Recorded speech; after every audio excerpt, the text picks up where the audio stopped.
미용실에 가서 머리를 손질하고 한 20일쯤 지나면 어느새 귓가에서부터 "나 자랐어." 이렇게 신호를 보내는 것 같습니다. 물론 그다지 보기 싫지는 않지만 그래도 단정해 보이지는 않기에 이발을 하는 주기는 대략 한 20일 정도만에는 해야 될 것 같습니다. 문제는 차를 타고 영주를 가면 그냥 하루가 뚝딱 다 가버린다는 겁니다. 그래서 할 수만 있다면 영주에 잘 안 가려고 하는데 이번 주에는 이런저런 행사가 있다 보니 그러다 보니 영주를 한 3번 갔다 오니까 결국 며칠을 꽁친 셈입니까? 3 일을 그냥 시간 보낸 거죠. 그래서 3 일을 뭐 별 할 일 없이 보내고 말았죠. 불가피하게 보내야 하는 시간들이지만 하루하루가 이렇게 3 일이 통째로 날아가니 이거 어디 가는 것도 참 쉽지가 않지요. 그래도 제가 예전처럼 병원에 치료받으러 자주 안 가게 되니 그런 시간들이 아예 없으니 그것만 해도 얼마나 감사한지 모르겠습니다. 톡 하면 허리가 아파서 매일 달아놓고 안동으로 도수 치료 받으러 갔던 그 시절이 있었는데 도수 치료 받았던 그 병원에 안 간 지가 얼마나 오래된지 모르겠습니다. 하나님의 은혜라고 생각합니다.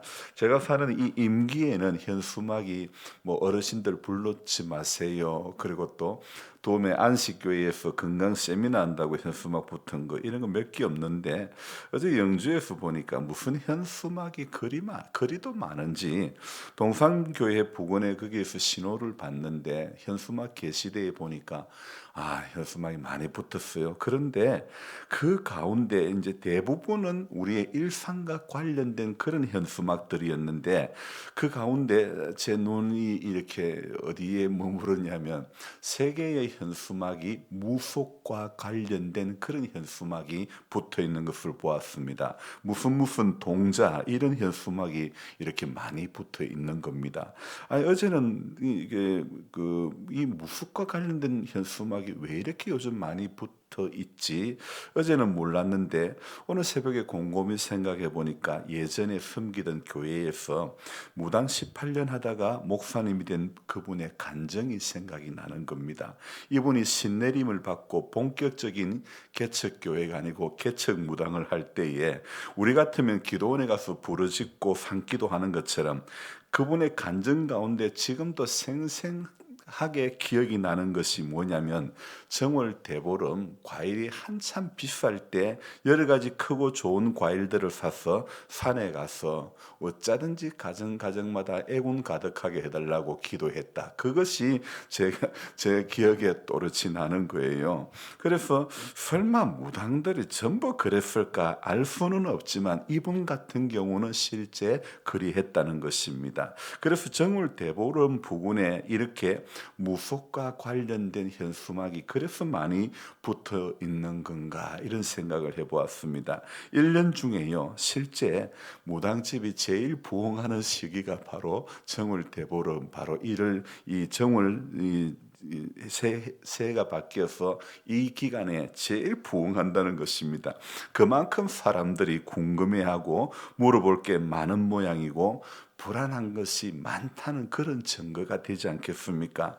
유튜브를 보아도 페이스북을 보아도 아니 무슨 무당들이 자기 그 번호를 그 앞에 영상의 대문에다가 전화번호로 적어 넣어놓고 그렇게 혹하는 말로 사람들을 유혹하는 것입니다. 이게 갈수록 점점 더 많아진다는 그런 느낌이죠. 시대는 점점 더 첨단 과학 시대로 가는데 사람들은 과학이 발달해 감에 따라 점점 더 이성적인 판단을 할 것 같지만 의외로 그 반대적인 현상도 참 많이 나타나는 것을 보았습니다. 그래서 이러한 현상은요. 불신자들 세계뿐만 아니라 신자들의 일상 가운데서도 복음을 덮어선 무당, 무속들의 역사가 얼마나 많은지 모릅니다. 우리가 예수를 믿은 지 오래되었어도 전통이라는 명분 아래 무속적 문화 가운데 오랜 시간 노출되어 있다 보니 우리가 알게 모르게 우리 안에 토착화된 그런 무속들이 생각보다 더 많이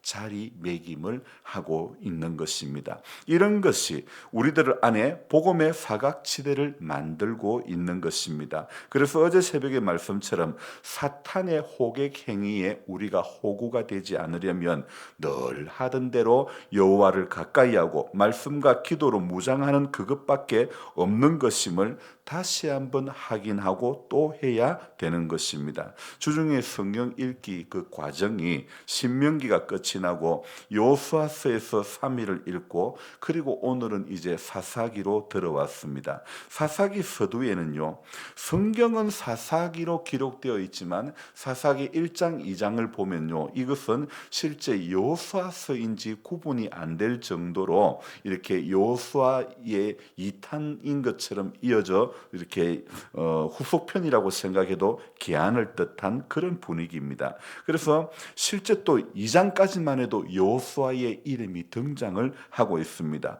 그러면서 이 사사기라는 성경의 특징이 뭐냐면 여호수아 죽음 이후에 이스라엘 백성들이 하나님을 떠나는 것을 기록을 하고 있고 바로 하나님을 떠나는 것이 사사기의 시작임을 알 수가 있는 것입니다.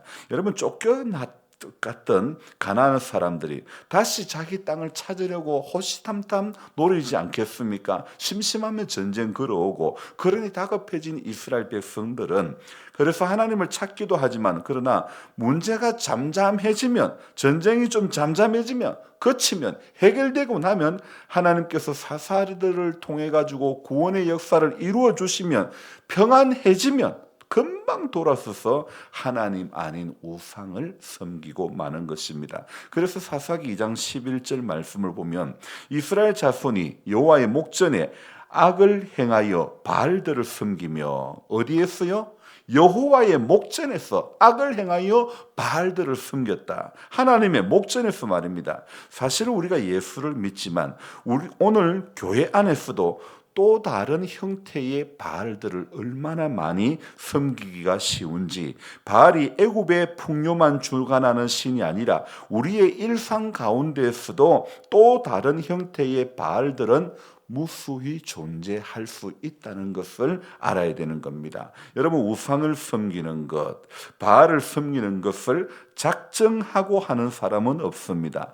저마다 열심이라는 이름의 바알, 건강이라는 이름의 바알, 행복이라는 이름의 바알, 꼭 여러분 풍요만 부자만 바알이 아니라 변종된 또 다른 어떤 바알들 속에 살면서 복음으로 포장하고 예배라는 이름으로 포장하고 있을 뿐이라는 겁니다. 그래서 사사기 우리가 6장부터 8장까지 이 내용을 보면요, 누구의 이야기가 나오냐면 기드온 이야기가 나옵니다. 그런데 사사기 하면 크게 떠오르는 인물이 바로 기드온과 삼손, 이 두 사람의 기록 분량이 사사기 성경 전체에서 제일 많이 차지하고 있는 사람이라고 말씀드렸죠. 그러니까 사사들 중에 존재감이 있는 두 사람이라 그러면 바로 기드온과 삼손 이야기라고, 이 둘의 이야기가 제일 길게 서술되어 있죠. 오늘 이 8장에서 기드온이 하나님의 도우심으로 300명의 용사만 가지고도 여러 연합군과 싸워 엄청난 승리를 거두는 내용이 기록이 되어 있습니다. 그래서 기드온과 300용사 하면 주일학교 때부터 들었던 정말 기적적인 승리의 주인공 이야기고 정말 가슴 뛰었고 이것이야말로 성경 속에 나오는 로봇 태권브이였고 마징가 제트와 같은 그런 사람이었죠. 그만큼 대단했던 인물이 바로 기드온이었죠. 자, 여기까지가 주일학교에서 가르쳤던 시각이었죠. 하지만 오늘 우리는 이 본문 앞에 선 우리들은 오늘 기드온을 어떻게 해석을 해야 하는 것이 좋을까? 전쟁에서 승리한 기드온, 겸손하고 준비가 되었던 300명의 정예 용사, 군사들, 하나님의 역사로 300명이 이루어낸 기적의 역사들을 그렇게 우리는 알고 있지 않습니까? 그 뒤에 기드온과 300명의 용사들의 대단한 흉흉한 기세에 백성들이 가사에서 기드온과 그 후손을 이스라엘의 통치자로 삼겠다고 하는 것입니다. 그게 바로 22절부터 나오는 내용이죠. 그래서 22절 우리가 다시 한번 읽어봅니다. 그때의 이스라엘 사람들이 기드온에게 이르되 당신이 우리를 미디안의 손에서 구원하셨으니 당신과 당신의 아들들과 당신의 손자가 우리를 다스리소서 하는지라. 자, 이렇게 우리를 다스려 달라고, 당신과 당신의 아들들과 당신의 손자가 우리를 다스려 달라고 했을 때에 이 요청을 들은 기드온의 반응은 무엇입니까? 23절 같이 읽습니다.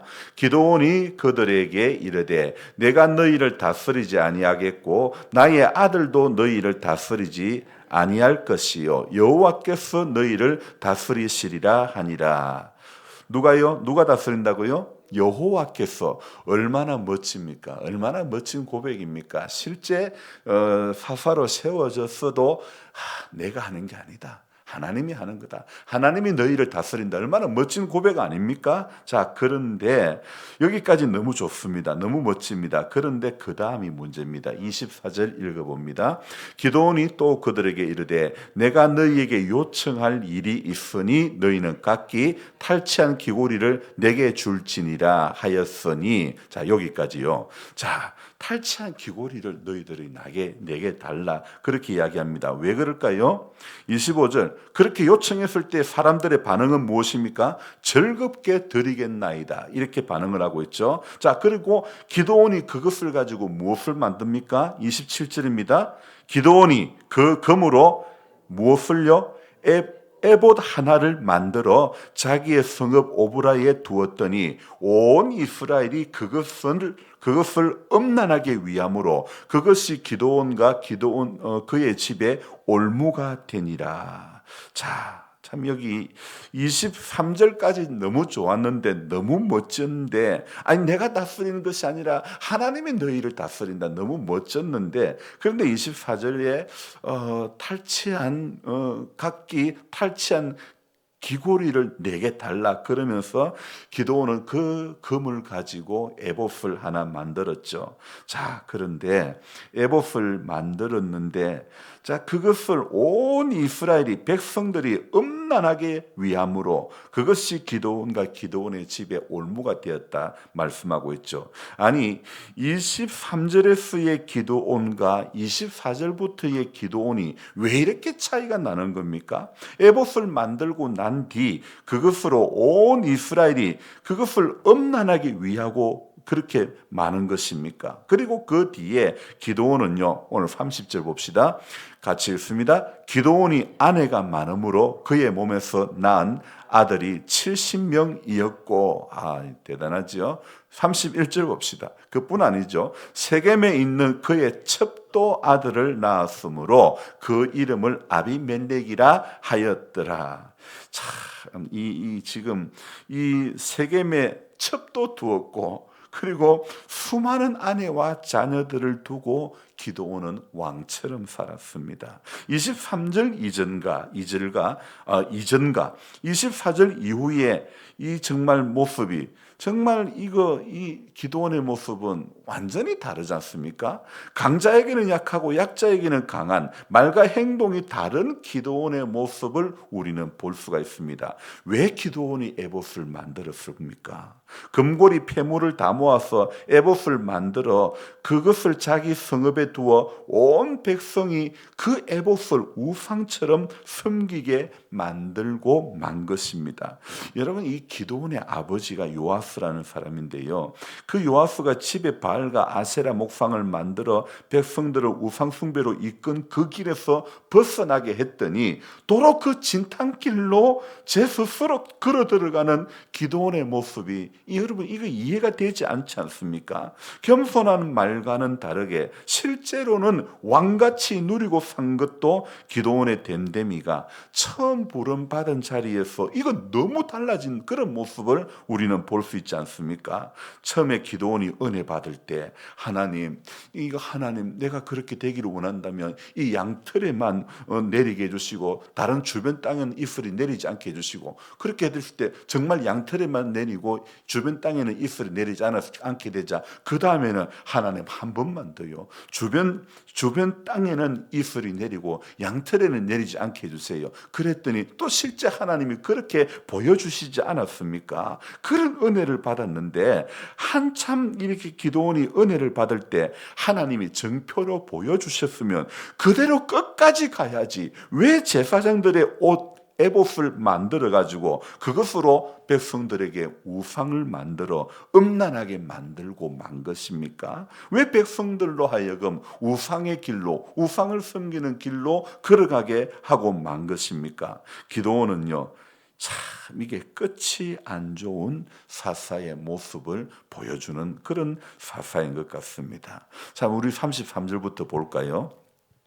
기도원이 이미 죽음에 이스라엘 자손들이 어떻게 됩니까?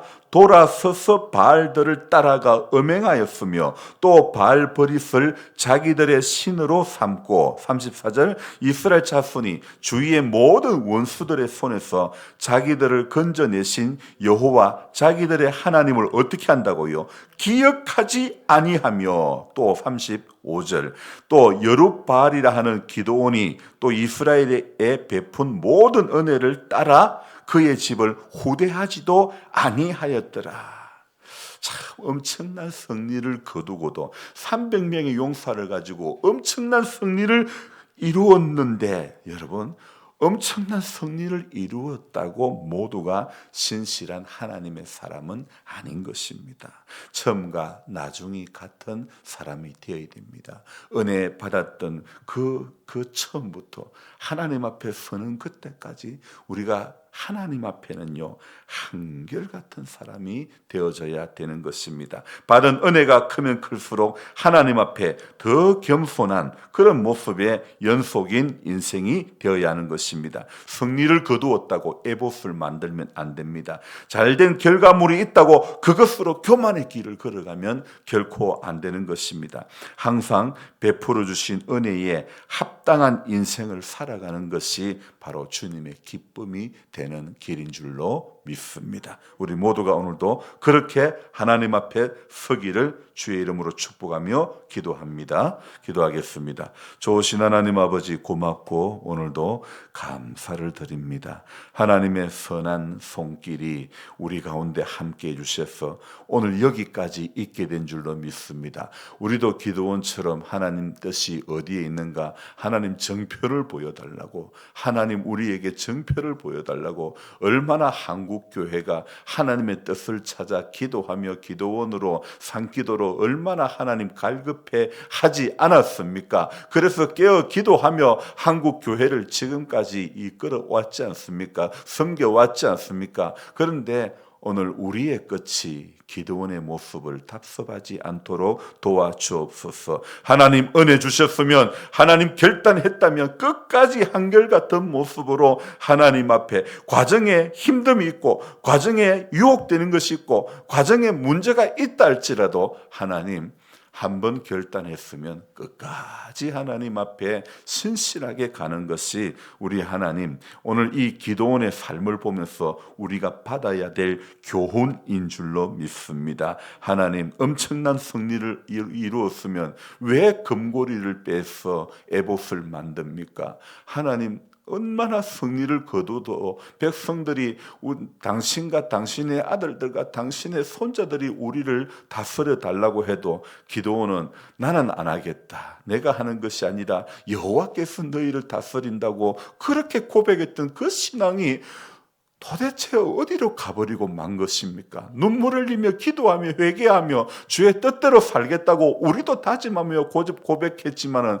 그 고백이 어디로 가버리고 만 것입니까? 하나님 앞에 우리 자신의 모습을 오늘 이 기도원 속에서 발견하며 우리가 나아가야 될 모습이 진정 무엇인지 다시 한번 깨닫기를 원합니다. 그래서 하나님 아버지, 우리 감정이 이끄는 대로 신앙생활 하지 않게 해 주옵소서. 우리 인간의 얇은 생각대로 살지 않도록 도와주시고, 지금 눈에 뚜렷이 안 보여도, 지금 귀에 안 들려도, 지금 무엇인지 잘 깨닫지 못해도 하나님 깨닫게 해 주실 줄로 믿고, 하나님 열어주실 줄로 믿고, 하나님 해결해 주실 줄로 믿고, 그렇게 하나님 순종하며 묵묵히 달려가는 것, 한결같은 모습으로 하나님 앞에 서는 인생들이 다 될 수 있도록 도와주옵소서. 조금 힘들다고 내려놓고, 조금 힘들다고 돌아서고, 하나님, 기드온이 죽자 오늘 이스라엘 자손들이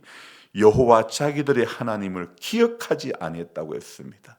하나님, 정말 그렇게 많은 은혜를 받고도 어떻게 하나님을 기억지도 않은 이런 어리석은 인생이 되고 말았습니까? 주님, 우리 역시 이렇게 될까 두렵습니다. 실컷 잘 믿다가 마지막에 주님과 복음에서 멀어진 그런 인생이 되지 않도록 선줄로 착각하지 않고 넘어질까, 오늘도 이 하루를 살면서 조심할 수밖에 없는 우리 모두가 될 수 있도록 도와주시옵소서. 오늘 이 하루를 또 주일을 준비하며 사모하는 마음이 우리 안에 가득하게 하여 주옵소서. 존귀하신 예수님의 이름으로 감사하며 기도드리옵나이다. 아멘. 간절한 마음으로 주여 부르고 기도합니다. 주여, 주여, 주여. 하나님 아버지, 고맙고 감사를 드립니다. 우리를 깨워주시고 함께해 주시고 사랑해 주시고 불러주시고 택정해 주시고 늘 자녀 삼아주신 은혜와 사랑을 감사드립니다. 하나님, 여기까지 인도해 주신 것 주의 선한 손길인 줄로 믿습니다. 그 은혜와 그 사랑에 붙들림 바 되어서 우리 인생이 나아가는 모든 여정 가운데 하나님의 선하심, 그 선하심 가운데 늘 아버지 거기에 붙들려서 살아가는 복된 하나님의 사람들이 될 수 있도록 도와주시기를 원합니다. 선하신 하나님 아버지, 여기까지 인도해 주셔서 감사합니다. 늘 하나님 약속하신 것, 늘 하나님 우리에게 교훈 주신 것, 늘 깨닫게 해주신 것, 하나님 그것으로 하나님 앞에 서기를 원합니다. 그것으로 하나님 앞에 나아가기를 원합니다. 그것으로 하나님 깨어있는 우리 모두가 될 수 있도록 도와주옵소서. 선하신 하나님의 역사와 은혜가 아니면 우리로서는 아버지 하나님이 오늘도 이 험악한 세상에서 이길 힘이 없습니다. 하나님, 선하신 하나님의 역사를 기대합니다. 바라봅니다. 붙들기를 원합니다. 하나님, 다시 일어나 아버지 하나님